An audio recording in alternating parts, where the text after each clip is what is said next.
Bismillahirrahmanirrahim. Assalamu alaikum, my dear friends, students, viewers, listeners, subscribers, and learners. You are watching this channel to have best command on English grammar.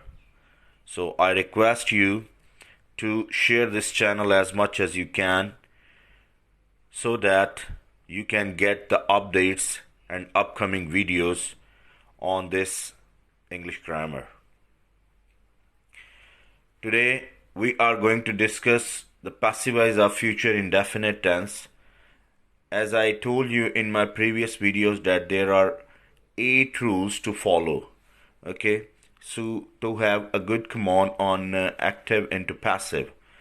So we need to follow all these 8 rules. ये 8 steps हैं, 8 rules हैं जिसको हमने follow करना होता है. इससे हमें कमांड हमारी अच्छी हो जाएगी एक्टिव से पैसिव बनाने में. जिसमें रूल नंबर 1 मैंने आपको बताया कि सबसे पहले हमने एक्टिवाइज जुमले के टेंस की पहचान करनी है. अगर आपको ये नहीं पता चलेगा ये किस टेंस का जुमला लिखा हुआ है तो आप उसके लिए पैसिवाइज आपके लिए करना मुश्किल होगा, बेशक आपको 8 रूल्स आते हैं या नहीं आते. ठीक है, तो सबसे पहले आपको पता होना चाहिए कि ये किस टेंस का जुमला लिखा है ताकि हमें हेल्पिंग वर्ब लगाने में मदद हो, आसानी हो. तो ये पहला रूल है इसका, कीप रिमेंबर. रूल नंबर 2, हमें जो एक्टिवाइज का जुमला लिखा है उसके अंदर जो ऑब्जेक्ट होगा उसकी भी पहचान होनी चाहिए कि ये ऑब्जेक्ट है. उस ऑब्जेक्ट को हमने पैसिवाइज में उठाकर सब्जेक्ट के तौर पर बदल देना है. ठीक है, यानी हमने एक एक्टिवाइज के अंदर सब्जेक्ट, वर्ब और ऑब्जेक्ट आता है. जो ऑब्जेक्ट है उसको हमने शुरू में सब्जेक्ट के तौर पर पैसिवाइज में लिख देना है.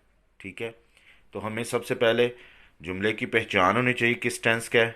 ठीक है, उसके बाद हमने उसको ऑब्जेक्ट को सब्जेक्ट में लिखना है. अब जो ऑब्जेक्ट को सब्जेक्ट में लिखना है उसमें मी ऑब्जेक्ट है तो उसका सब्जेक्ट आई है. ठीक है, जैसे ही टेल्स मी, इसमें मी ऑब्जेक्ट है, उसका सब्जेक्ट क्या है, आई. तो ये आई हो जाएगा पैसिवाइज में. ठीक है, अस से वी हो जाएगा, यू ही रहेगा, हिम ही में बदल जाएगा, हर शी में बदल जाएगा, इट ही रहेगा, देम दे में तब्दील हो जाएगा. ठीक है, और जब सब्जेक्ट से ऑब्जेक्ट करना हो तो वो भी आपके सामने लिखा है, आप इसको अच्छी तरह से रीड करके समझ सकते हैं. उसके बाद है जी rule number 3, write passivise helping verb of the relevant tense. जैसे मैंने आपको पहले बताया, पहली पहचान इसकी है कि आपने टेंस की पहचान करनी है कि ये किस टेंस का जुमला है. जब आपको ये समझ आ जाए उसके बाद आपको ये भी पता होना चाहिए कि जिस टेंस का ये जुमला उसके पैसिवाइज के अंदर हेल्पिंग वर्ब कौन से इस्तेमाल होते हैं. तो पैसिवाइज के हेल्पिंग वर्ब चूंकि डिफरेंट होते हैं इसलिए उसको याद रखना भी ज़रूरी है. तो हमने ये समझना है, पहले टेंस की पहचान करनी है, उसके बाद ऑब्जेक्ट से सब्जेक्ट लिखना है, फिर पैसिवाइज का हेल्पिंग वर्ब लिखना है, और रूल नंबर 3-4 में हमने थर्ड फॉर्म ऑफ वर्ब का इस्तेमाल करना है. हेल्पिंग वर्ब के फौरन बाद तीसरी फॉर्म लगनी है. तीसरी फॉर्म जो है वो पास्ट पार्टिसिपल फॉर्म कहलाती है, और पास्ट पार्टिसिपल फॉर्म जो है वो पैसिवाइज में हर जुमले के अंदर, हर पैसिवाइज सेंटेंस में आती है. ठीक है, इसको आप याद रखिएगा कि सबसे पहले आपने टेंस की पहचान करनी है, ऑब्जेक्ट को पैसिवाइज में सब्जेक्ट के तौर पर लिखना है, उसके बाद मुतलका टेंस का हेल्पिंग वर्ब पैसिवाइज का लिखना है, उसके बाद आपने तीसरी फॉर्म ऑफ वर्ब लिखनी है. फिर रूल नंबर 5 है, उस फॉर्म ऑफ वर्ब के बाद आपने बाय का लफ्ज लिखना है. ठीक है, write by after third form of verb. ये स्टेप बाय स्टेप मैं आपको बता रहा हूं. रूल नंबर 6 ये है कि अब जो एक्टिवाइज के अंदर मौजूद सब्जेक्ट है जैसे आई है वो बाय के बाद पैसिवाइज में बाय लफ्ज के बाद मी में तब्दील हो जाएगा. ठीक है, यानी सब्जेक्ट ने ऑब्जेक्ट बनना है. तो मेन चीज ये है कि एक्टिवाइज का ऑब्जेक्ट सब्जेक्ट बनेगा और एक्टिवाइज का सब्जेक्ट ऑब्जेक्ट बनेगा जो कि बाय के बाद लिखा जाएगा. सो ये स्टेप्स हैं पॉजिटिव सेंटेंसेस को फॉलो करने के लिए. रूल नंबर 7 है, अगर एक्टिवाइज जुमला नेगेटिव या इंटेरोगेटिव यानी मनफी या सवालिया शक्ल में है तो उसका पैसिवाइज जुमला भी मनफी या सवालिया शक्ल में ही लिखा जाएगा. और अगर सवालिया होगा तो आखिर में क्वेश्चन मार्क भी लाजमी आएगा. तो ये जहन में रखिएगा कि हम एक्टिवाइज अगर नेगेटिव देख रहे हैं तो पैसिवाइज भी नेगेटिव ही होगा, एक्टिवाइज अगर इंटेरोगेटिव है तो पैसिवाइज भी इंटेरोगेटिव होगा। लेकिन जो पीछे 6 स्टेप्स आपने पढ़े हैं उन्हीं के तहत होगा ये।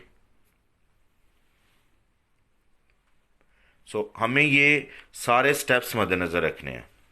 रूल नंबर 8 जो आखिरी रूल है कि डब्ल्यूज का word where, when, which, how, what, why, ठीक है, ये शुरू में ही रहेंगे डबल इंटेरोगेटिव सेंटेंसेस में, एक्टिवाइज में भी और पैसिवाइज में भी। यही लफ्ज लिखे जाएंगे पैसिवाइज में भी, ठीक है। तो उसके फौरन बाद हेल्पिंग वर्ब का इस्तेमाल होगा जिस भी टेंस का होगा।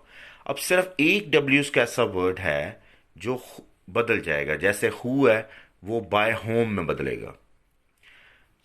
आज हम फ्यूचर इंडेफिनिट टेंस का पैसिवाइज लर्न करने जा रहे हैं। इसके सेंटेंस स्ट्रक्चर आप इसमें पढ़ेंगे, कुछ एक्सरसाइजेज हैं जो हम सॉल्व करेंगे, कुछ एग्जांपल्स देखेंगे, और इन द एंड अगर आपको फ्यूचर इंडेफिनिट एक्टिवाइज नहीं आता तो आप मेरी फ्यूचर इंडेफिनिट टेंस की वीडियो देख लीजिए।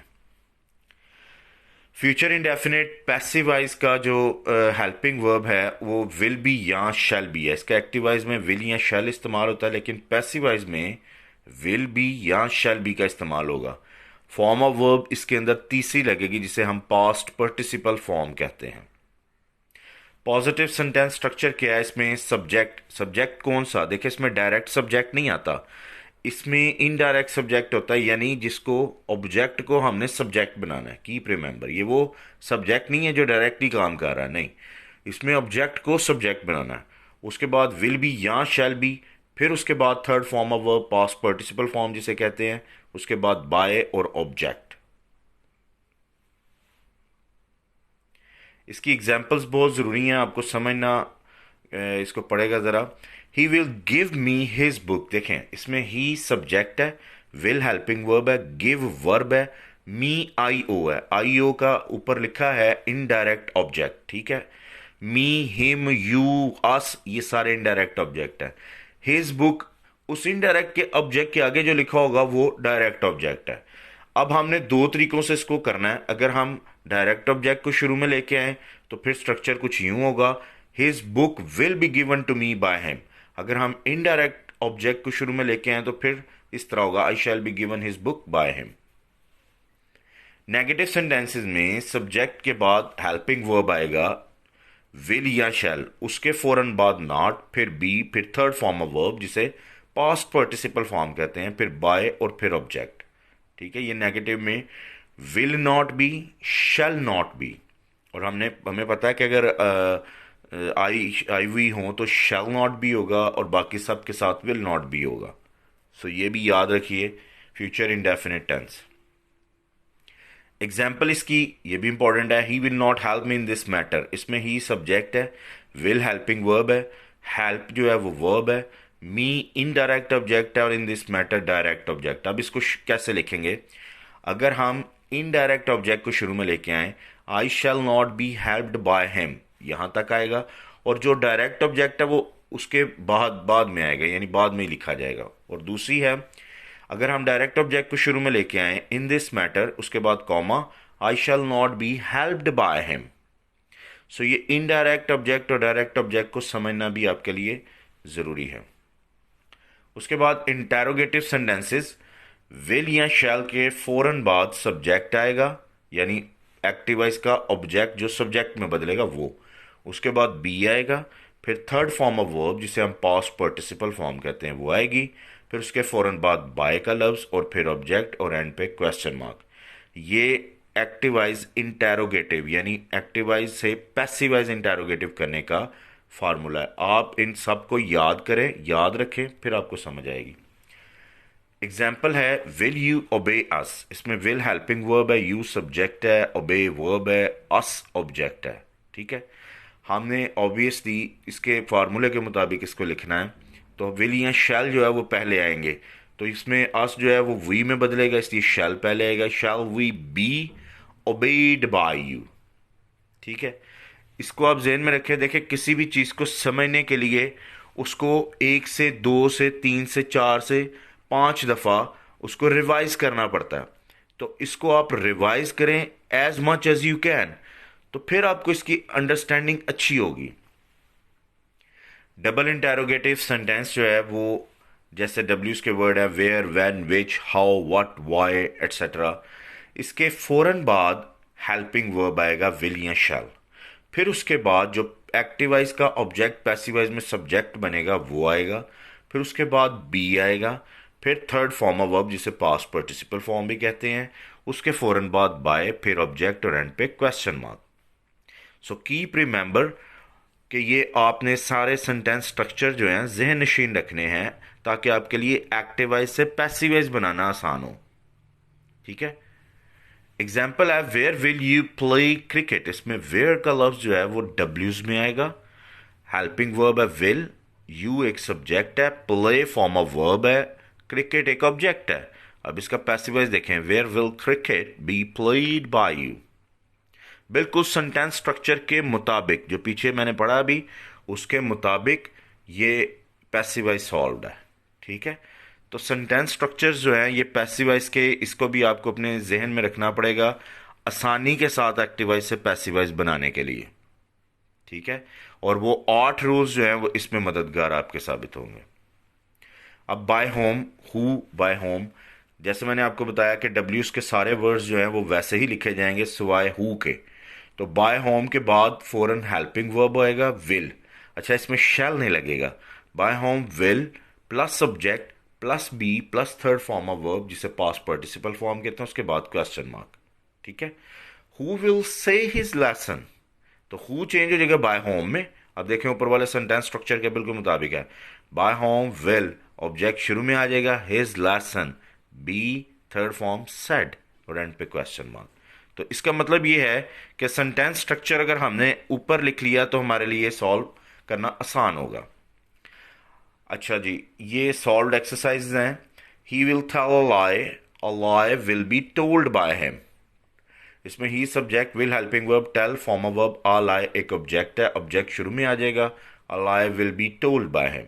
You will not say your lesson will not be said by you. Shall I learn my lesson? Will my lesson be learnt by me? Why will you tease me? Why shall I be teased by you? Who will speak English? By whom will English be spoken? So ये जहन में रखें कि एक्टिवाइज से passivise करने के लिए आपको एक वीडियो, ये जो मेरी अभी वीडियो है इसको 4 से 5 दफ़ा देखना पड़ेगा और इसके अलावा सेंटेंस स्ट्रक्चर्स जो हैं वो आपको जहन में रखने पड़ेंगे और रूल्स को फॉलो करना पड़ेगा। एक्सरसाइज प्रैक्टिस के लिए this is only for you, ये आपका पोर्शन है। आपने इसको जुमलों को लिखना है, जो आपने इस वीडियो में सीखा है उसके मुताबिक आपने इनके पैसिवाइज बना देने हैं। ठीक है।